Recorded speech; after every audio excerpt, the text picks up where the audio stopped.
Amém. Jesus é o Senhor. Eu queria ler Hebreus capítulo 6. Hebreus capítulo 6.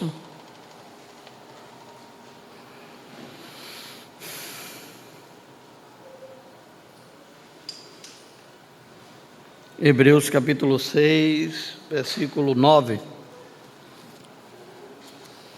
Hebreus 6, 9.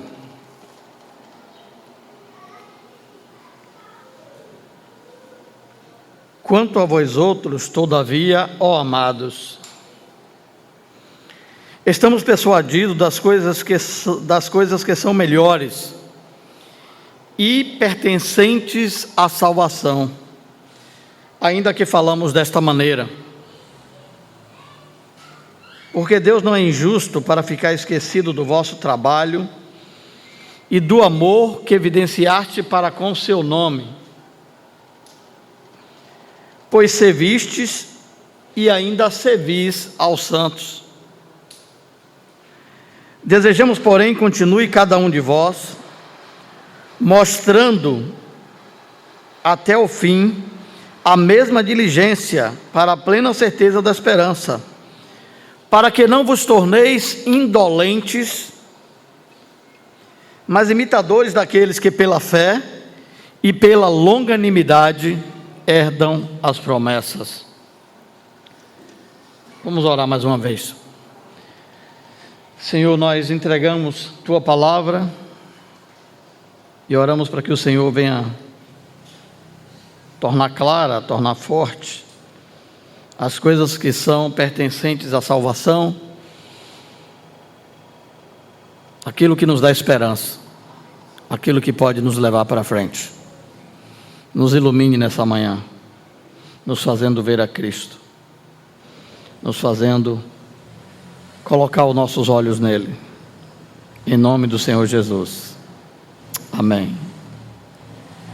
Irmãos, a princípio eu não estava com nenhum sentimento de compartilhar, mas surgiu esse tempo e essa palavra tem estado no meu coração, a respeito do livro de Hebreus.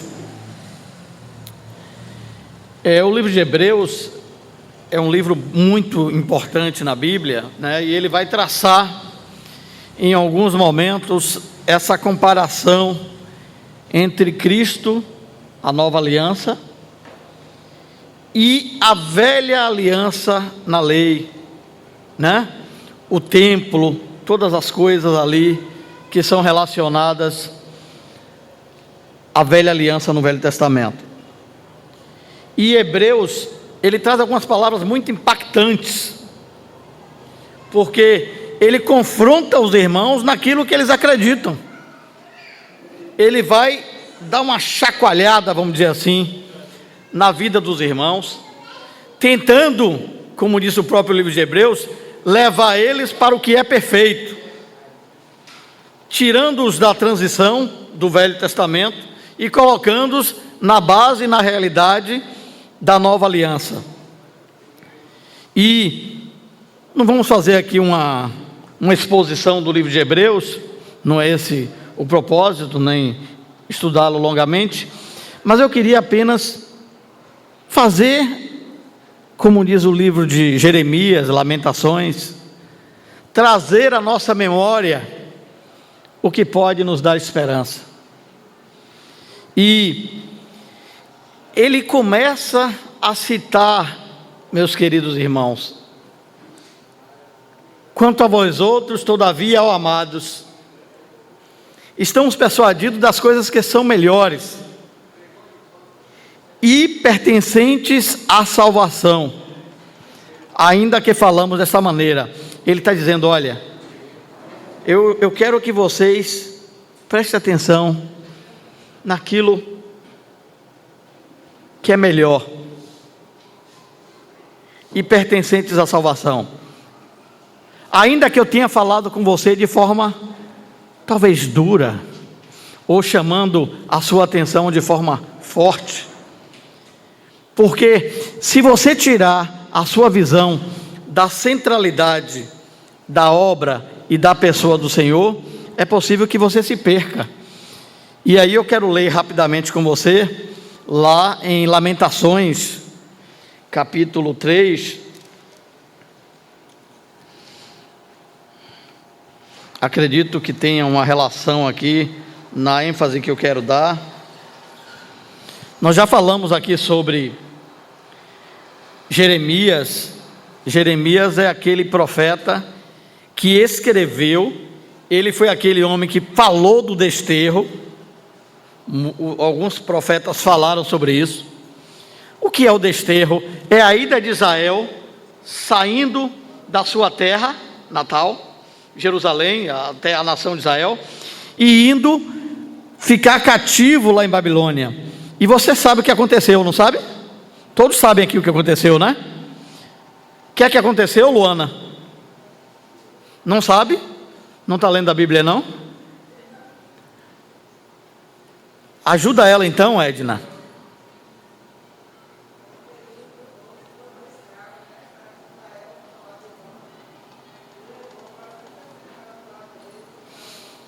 Foram levados, não é isso que você disse? Ficaram presos lá. Durante quanto tempo? Pode falar mais alto. Não, no desterro não foi 470 não, foram 70 anos. Foram 70 anos que passaram lá, correto, Jorginho? Está professor Jorge aí que não deixa nos mentir. 70 anos ficaram lá no desterro. Ele ficou lá preso em Babilônia, e o profeta Jeremias havia escrito. Se você ler Daniel capítulo 9, você vai ver lá que tem uma oração maravilhosa, que Daniel está lendo pelos livros, e ele entende, pela leitura dos comentários de Jeremias, que o tempo que o povo havia ficado no desterro em Babilônia, havia acabado. Acabou. Passou 70 anos. Quando Daniel, irmãos, ele é levado cativo para a Babilônia, você lembra lá que Daniel e seus 3 amigos, quem são eles? Sadraque? Não estou ouvindo, eu que não estou ouvindo, ou vocês não estão falando? Sadraque, são 3 amigos de Daniel. Eles eram muito jovens, e a Bíblia diz que eles decidiram no seu coração não se contaminar com as iguarias de Babilônia, né? E eles entram no reino. Ali, irmão, possivelmente Daniel e aqueles homens, eles têm entre 15, no máximo 15 a 17 anos, talvez 18, mas nessa faixa de 15 anos. E agora, quando chega Daniel capítulo 9, que ele está orando, que ele está lendo a Bíblia, ele está meditando na palavra de Deus, ele entende pelos livros. Passaram-se 70 anos do desterro, entendeu, Luana? 70 anos. 70 anos, e ele está entendendo que chegou o tempo de Deus libertar o seu povo. E eu só estou dando esse pano de fundo para você entender o que Jeremias escreve aqui. Porque Jeremias, ele escreve Lamentações dentro do desterro lá de Babilônia. Ele está lá no meio da situação, e ele diz: olha, eu sou o servo que viu a vara do furor de Deus. Deus tratou o seu povo, Deus julgou. E aqui, vamos ler aqui Jeremias 3, nesse contexto que eu lhe falei. O povo em Babilônia não passou aqui ainda os 70 anos, ele está no meio, e ele escreve essas palavras aqui: eu sou o homem que viu a aflição pela vara do furor de Deus. Ele me levou e me fez andar em trevas e não na luz. Deveras, ele volveu contra minha mão de contínuo todo o dia. Fez envelhecer a minha carne e a minha pele, despedaçou meus ossos, edificou contra mim e me cercou de veneno e de dor. Fez-me habitar em lugares tenebrosos, como os que estão mortos para sempre.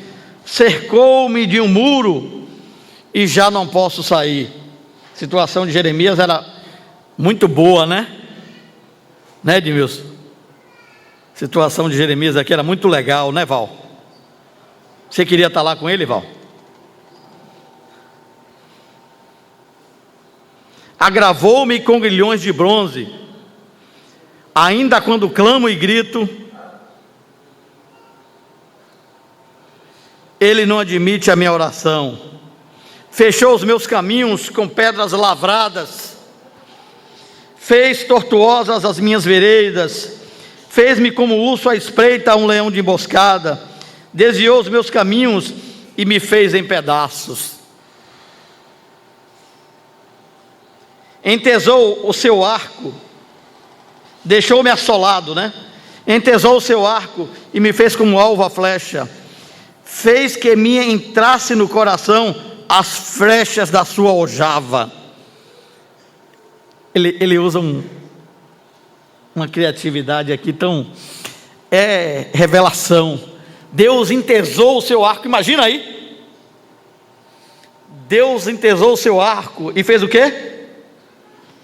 Fez com que entrasse no coração as flechas da sua aljava, e me pôs como alvo da sua flecha. Versículo 12, entesou o seu arco e me pôs como alvo da sua flecha, fez que entrasse no meu coração a flecha da sua aljava. Fui feito objeto de quê? De escárnio para todo o meu povo, e a sua canção todo dia. Fartou-me de quê? De alegrias? O que é que está dizendo aí? De amarguras. Saciou-me de absinto, fez-me quebrar com pedrinhas de areia os meus dentes, cobriu-me de cinza.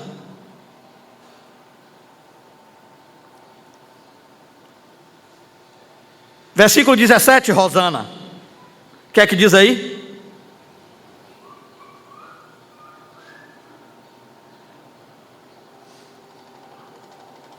Afastou a paz da minha alma, esqueci-me do bem. Então disse eu: já pereceu a minha glória, como também a minha esperança no Senhor. Lembra-te da minha aflição e do meu pranto, do absinto e do veneno. Minha alma continuamente os recorda e os abate dentro de mim. Quero trazer à memória o que me pode dar esperança. E aqui eu vou repetir o texto de Hebreus. Quanto a vós outros, ó amados, estamos persuadidos das coisas que são melhores e pertencentes à salvação, ainda que falamos dessa maneira. Você está entendendo ou não? Jeremias, por conta do juízo de Deus, estava numa situação terrível. O povo de Deus, ele estava numa situação terrível, e ele não podia se queixar disso, porque isso foi gerado pelo seu próprio pecado. Aqui em Jeremias, mais à frente, no versículo 40, nós não vamos ler, ele fala: esquadrinhemos os nossos caminhos e voltemo-nos ao Senhor. Levantemos as nossas mãos, mas não somente as nossas mãos, levantemos também o nosso coração, porque ele está dizendo: olha, eu pequei, eu não tenho nem como reivindicar nada. Ele está dizendo: eu estou numa situação miserável. Paulo disse em Romanos: miserável homem que sou, quem me livrará do corpo desta morte? Jeremias está dizendo assim, que eu estou numa situação desgraçada, eu não tenho esperança. O próprio Deus entesou o seu arco para me acertar com sua aljava. Eu estou de fato humanamente acabado. E às vezes Deus nos permite passar esse caminho de escuridão. Pode ser um caminho de escuridão proveniente de doenças, pode ser um caminho de escuridão proveniente de batalhas na sua própria vida individual, pode ser um caminho de escuridão de que a própria igreja coletivamente esteja passando em lutas, em tribulações, em adversidades. Algumas famílias estão vivendo isso nesse momento. Parece que não vai passar, parece que Deus entesou o seu arco e me acertou, e eu agora estou sem esperança. O que é que eu vou fazer? Você precisa ler Hebreus. Você precisa ler o que Deus diz. E nessa manhã, quando nós partimos o pão, nós lembramos do que Deus diz, do que Deus fez, do que Ele quer, do que Ele deseja. E ainda que o próprio Deus esteja te pegando e tratando com você, te disciplinando, você deve fazer essa memória aqui no versículo 19.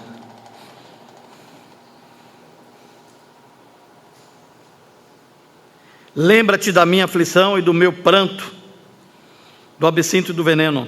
Minha alma continuamente os recorda e se abate dentro de mim. Ele está cercado por coisas ruins. E ele diz, versículo 21, quero trazer à memória o que pode me dar esperança. Irmão, presta atenção aqui. Está ruim? Está difícil? A situação está feia? Pode negar, se tiver tomando água de coco na praia, está massa. Mas se tiver feia, se tiver difícil, se tiver em muita dificuldade, procure colocar a sua mente, a memória, naquilo que pode te dar esperança. E o que é que pode me dar esperança, irmão? É que mesmo que Deus, o próprio Deus esteja tratando comigo, quando a Bíblia diz assim, olhe, todas as coisas cooperam para o bem daqueles que amam a Deus, Ele não esqueceu nem aquele irmão que te caluniou, Ele não esqueceu nem o fato. Todas as coisas cooperam para o bem.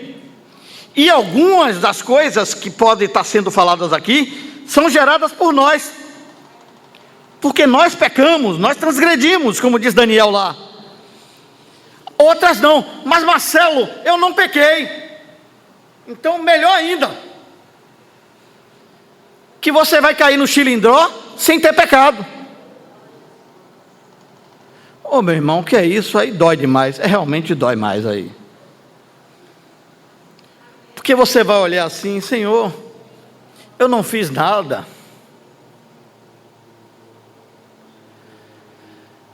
E Daniel, irmão, ele não fez nada.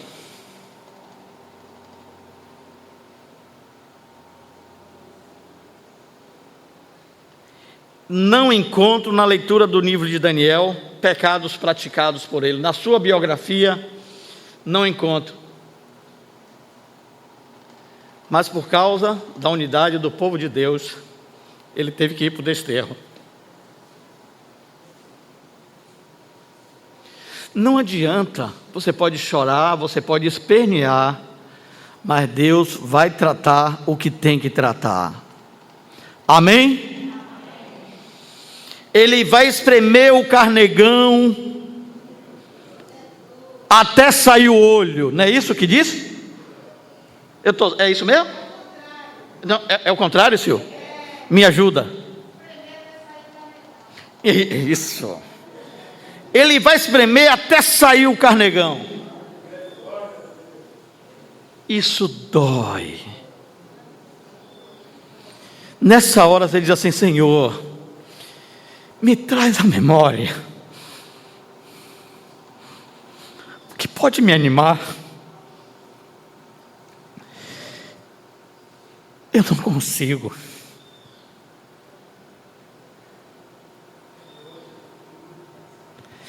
É por isso que a gente tem essa reunião aqui, sabia?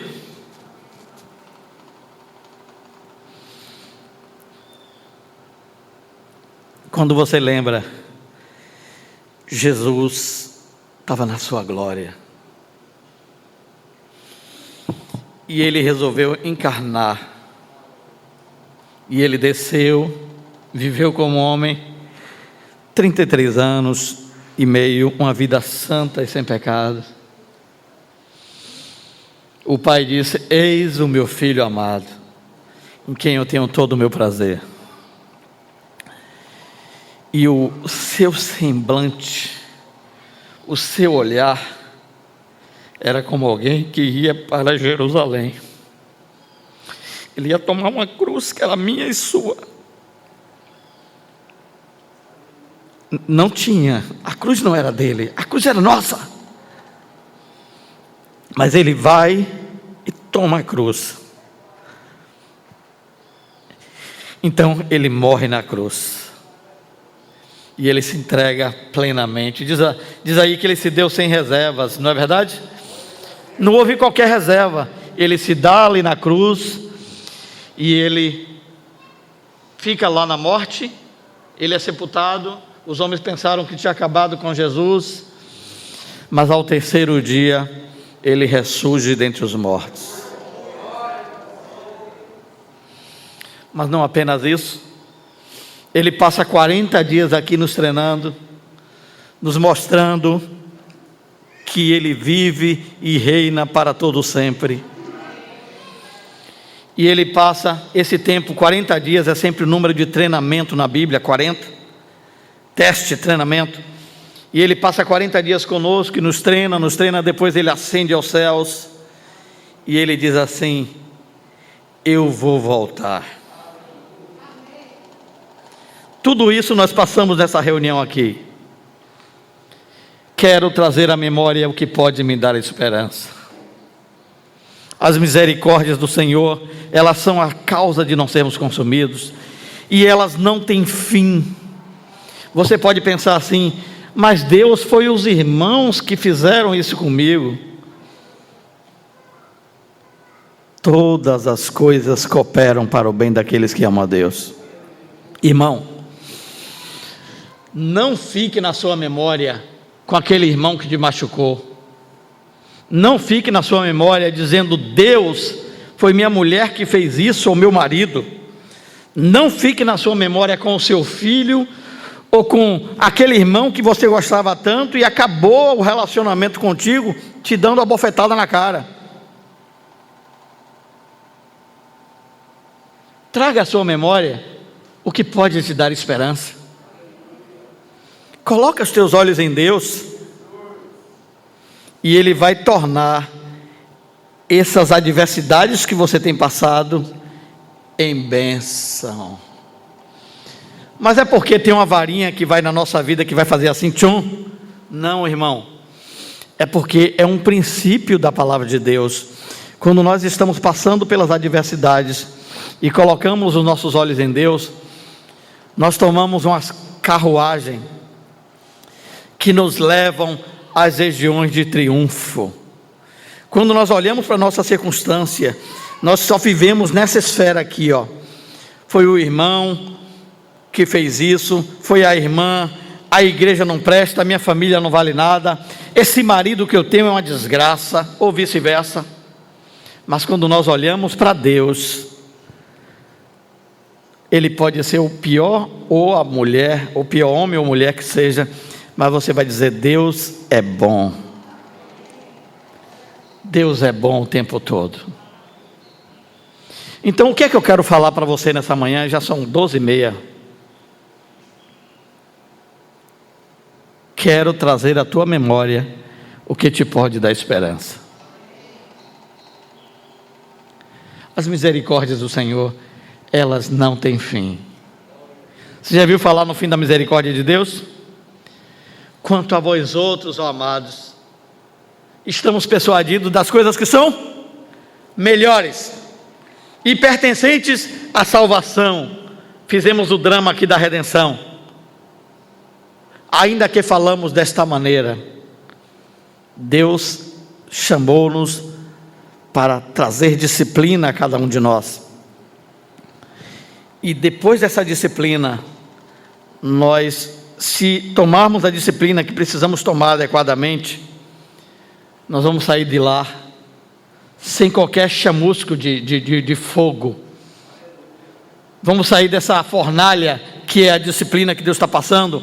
Quando Sadraque, Mesaque e Abednego saíram daquela fornalha, eles estavam chamuscados de fogo. Que coisa bonita, né, irmão, de ver. não tinha qualquer chamusca de fogo. Eles estavam novos. Quando você sai da disciplina, que você está em fé, na presença do Senhor, olhando para Ele, se eu tiver que morrer, que eu morra glorificando ao Senhor, mas se eu tiver que viver, que minha vida seja para a sua glória. Eu não posso continuar vivendo, murmurando, e quando eu murmuro, por causa das adversidades, sejam elas quais forem, todas as coisas cooperam para o bem daqueles que amam a Deus. Todas as coisas, Deus não excluiu nada. Todas as coisas. Então, Ele está fazendo o que queria fazer. Quando nós começamos a murmurar, nós dizemos que Deus está errado, e não glorificamos a Deus como deveria glorificar. Eu sei que dói, tá? Mas bota a tua boca no pó. Tem um outro versículo que diz lá nos profetas, que ele diz que devemos curvar não apenas os nossos joelhos, mas juntamente com nossos joelhos devemos curvar o nosso coração. Que às vezes o marido pode até chegar mas eu orei de joelho hoje. Mas ele curvou o coração? Será que o coração dele está curvado? Está submisso a Deus? As provas dirão se está ou não. Então, meus irmãos, eu não vou mais me alongar, porque o tempo nosso já passou, mas que o Senhor nos ajude a colocar o nosso olhar naquele que pode nos trazer esperança. Amém? As misericórdias do Senhor, elas não têm fim, e elas são para sempre. As misericórdias do Senhor são a causa de não sermos consumidos, porque as suas misericórdias não têm fim, renovam-se cada manhã. Grande é a sua fidelidade. A minha porção, quem é? Minha porção é o Senhor, diz a minha alma, portanto esperarei nele. Bom é o Senhor para o que esperam por Ele, para a alma que o busca. Bom é aguardar a salvação do Senhor, e isso em silêncio. Bom é para o homem suportar o jugo na sua mocidade. Nos socorra o Senhor, e nos ajude a colocar o nosso coração, a nossa mente, que é uma parte da nossa alma, mente, vontade e emoção, amém? A mente é uma parte da nossa alma, colocar nele. Eu preciso colocar o meu olhar nele, e tudo será diferente, amém?